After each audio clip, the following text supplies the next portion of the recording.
안녕하세요. 오늘은 코스맥스라는 회사의 공시를 통해서 우리들 화장품 산업에 대한 전망을 한번 이야기해 보겠습니다. 코스맥스 우리나라에서 유명한 화장품 연구 개발 생산을 전문으로 하고 있는 회사죠. 우리 회사가 최근에 지금 유상증자 결정을 하셨어요. 거의 1,400억 이상의 대규모 유상증자 결정을 하셨는데요. 여기 보시면 시설 자금 및 운영 자금 그리고 채무 상환금 등으로 사용하시기 위해서 이번에 큰 유상증자를 결정하셨습니다. 그래서 유상증자의 안내를 위해서 유상증자 관련한 투자 위험 알림문을 제출하셨는데요. 여기 증권신고서에 보시면은 여기 나와 있어요. 핵심 투자 위험 알림문이라는 이런 공시를 하셨는데, 이게 뭐냐 하면요, 코스맥스라는 이 회사가 자신들의 유상증자에 참여하는 투자자들한테 자신들 기업이 가지고 있는 투자 위험을 쉽게 확인할 수 있게끔 제시하는 그런 알림문인 겁니다. 그래서 어떻게 보자면 회사가 생각하는 앞으로 화장품 산업의 리스크들을 다 보여주고 있는 굉장히 좋은 리포트인 거죠. 네, 그래서 다른 다양한 애널리스트 보고서 이런 거 필요 없고, 일단 회사가 제시하는 자신들 기업의 다양한 전망과 리스크를 여기서 함께 우리가 볼 수 있습니다. 한번 이야기를 해보죠. 가장 첫 번째로 국내외 경제 침체에 따른 위험을 말씀하고 계십니다. 화장품 산업은 전통적인 경기의 영향을 직접 받는 소비재 산업이라는 겁니다. 그래서 경기의 영향을 좀 민감하게 받을 수 있다, 그런 말씀을 하시는 겁니다.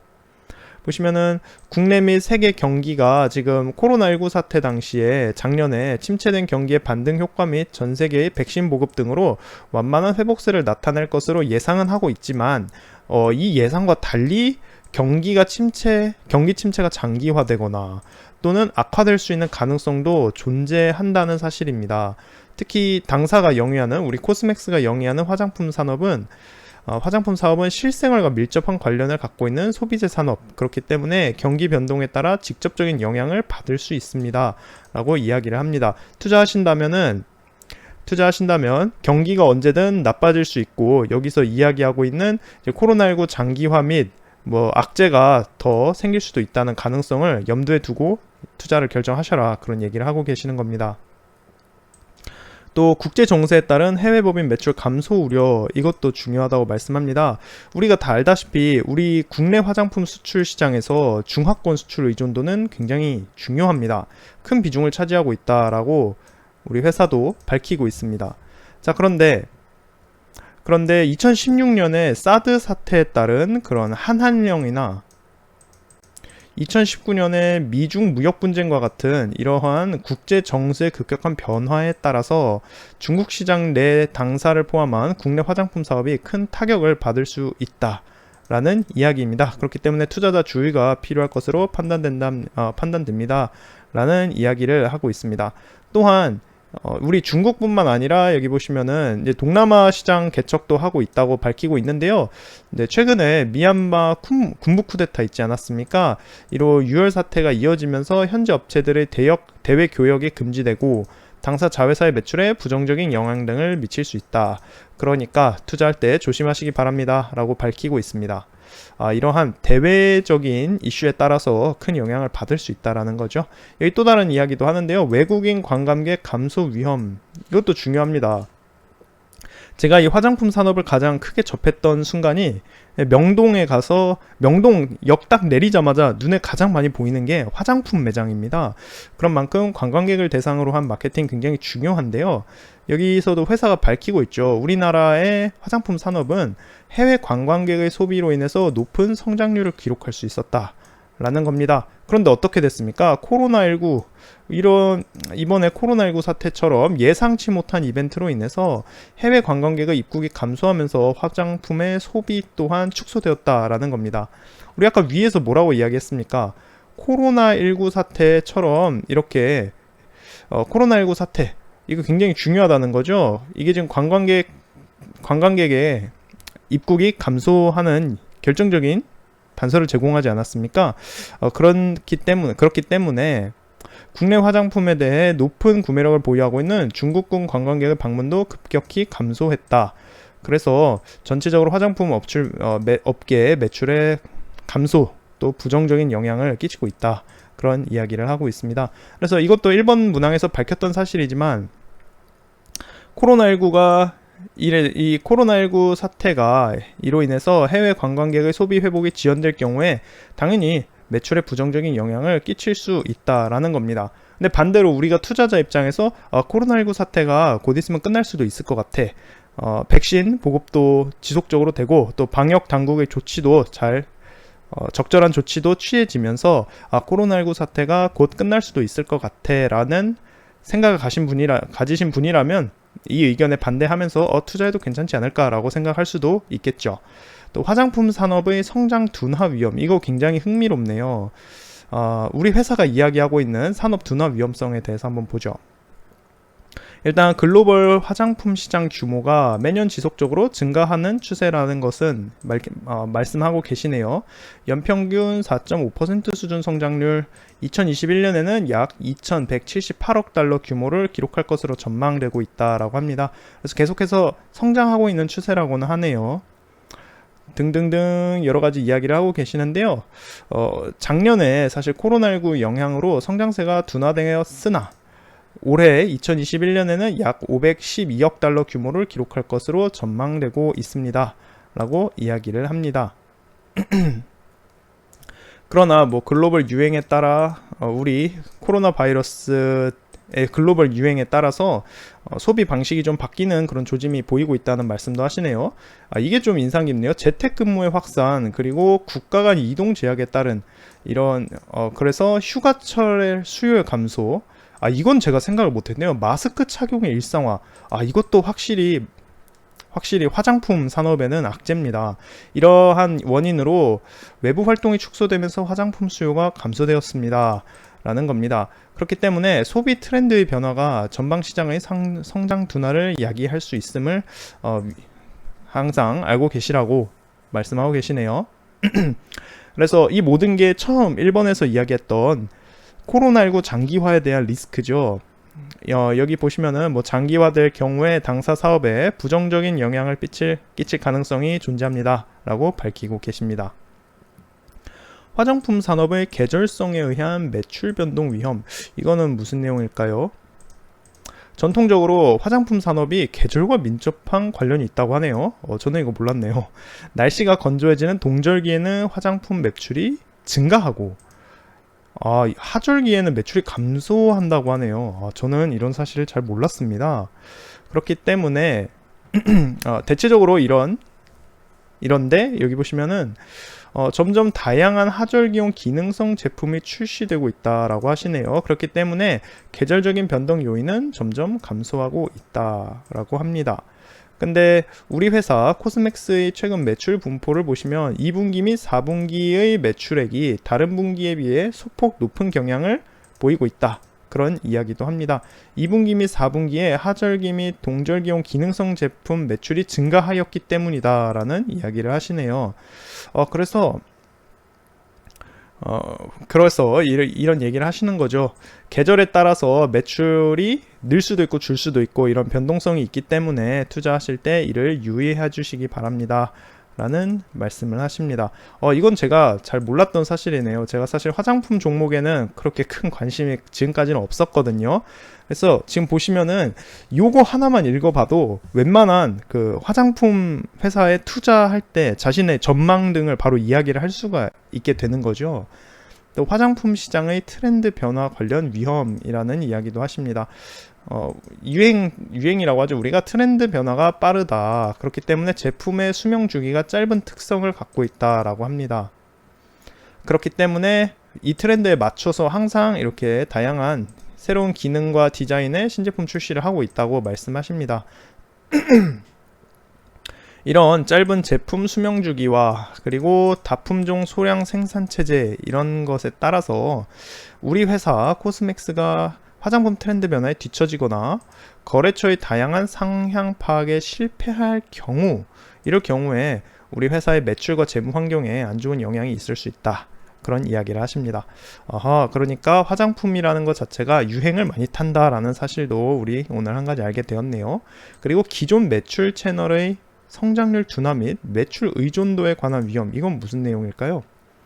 화장품 판매 채널은 과거 백화점, 홈쇼핑 위주에서 전문 유통 채널인 브랜드 로드숍으로 변화했다가 2016년 CJ 올리브영이 등장하면서 헬스 앤 베버리지 스토어가 뷰티와 건강 관련 식품을 전문으로 하는 말이 자꾸 꼬이네요. 판매하는 채널로 급성장하였다. 이후 2020년 코로나19 사태의 발발과 언택트 소비 트렌드의 급부상으로 인해서 이번에는 온라인 판매 채널의 중요성이 급성장했다. 그렇기 때문에 브랜드 로드숍은 그 비중이 축소될 것으로 예상된다라는 말씀을 하시네요. 이것도 저는 상당히 의외였어요. 저는 이 화장품이라는 거 일단 본인이 직접 사용하는 게 중요하기 때문에 아무래도 오프 매장이 상당히 중요할 거라고 생각했거든요. 하지만 우리 회사는 일단 이 사업을 직접 하고 계시는 분들이지 않습니까? 이분들은 현재 브랜드 로드숍은 점차 비중이 축소되고 온라인 판매 중요성이 급성장할 것이다 라고 전망하신다는 겁니다. 당사의 경우 비교적 다양한 형태의 유통 채널을 보유하고 있다곤 하네요. 그래서 특정 유통 채널에 대한 매출 의존도가 낮은 것으로는 판단되지만 향후 온라인 위주로 재편되는 화장품 유통 거래처를 충분히 확보하지 못할 경우에 매출이 크게 나오지 않을 수도 있다. 그런 말씀을 하십니다. 이것도 한 가지 기억해 놔야겠네요. 최근 들어서 더 이상 로드숍의 비중이 그렇게 중요하지 않다. 그런 사실입니다. 신규 업체의 ODM, OEM 시장 진입에 대한 경쟁 위험.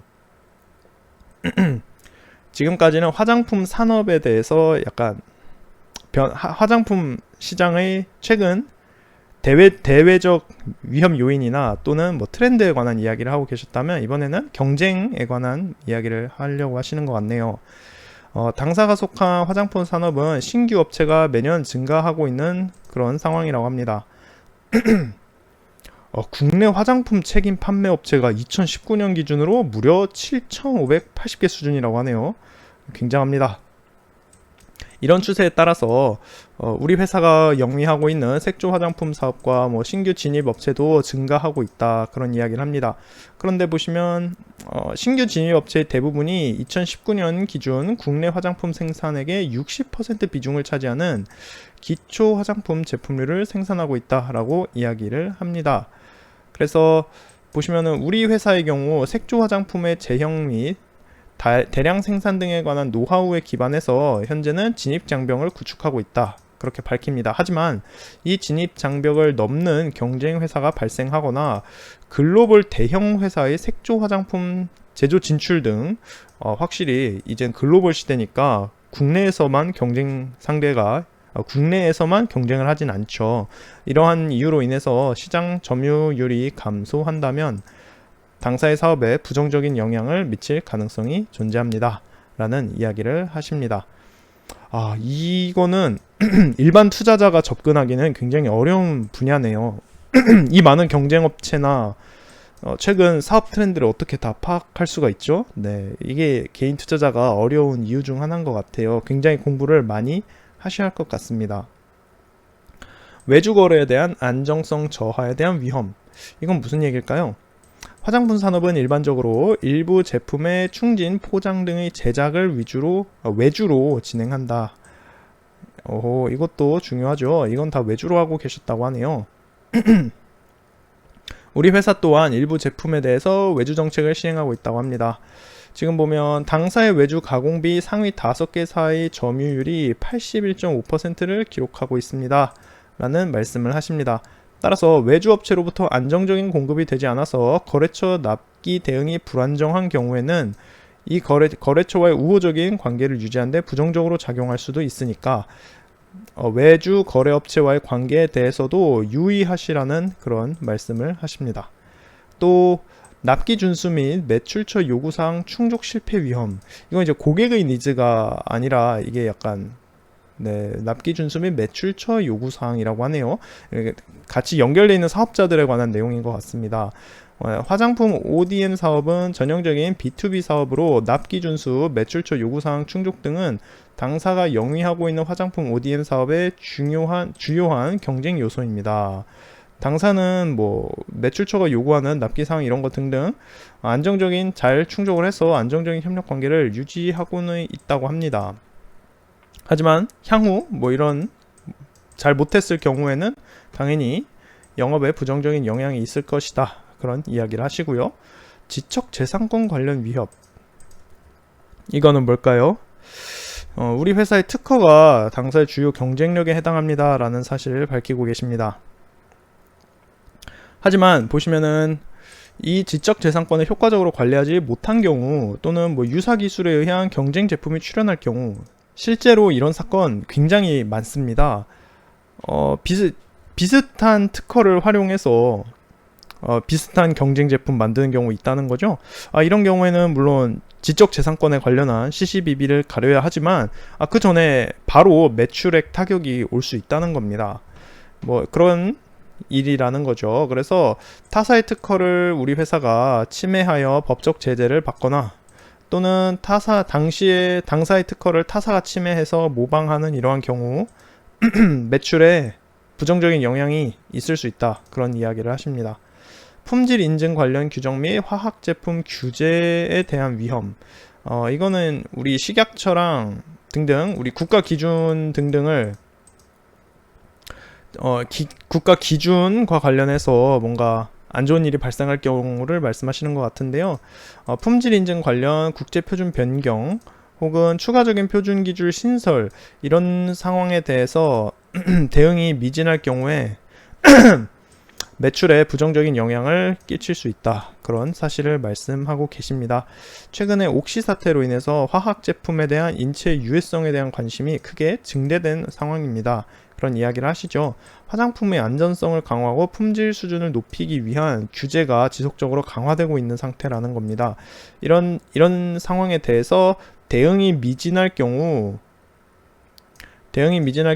당사의 평판 및 매출에 부정적인 영향을 미칠 수 있다. 그런 이야기를 합니다. 이것도 상당히 좀 민감한 주제죠.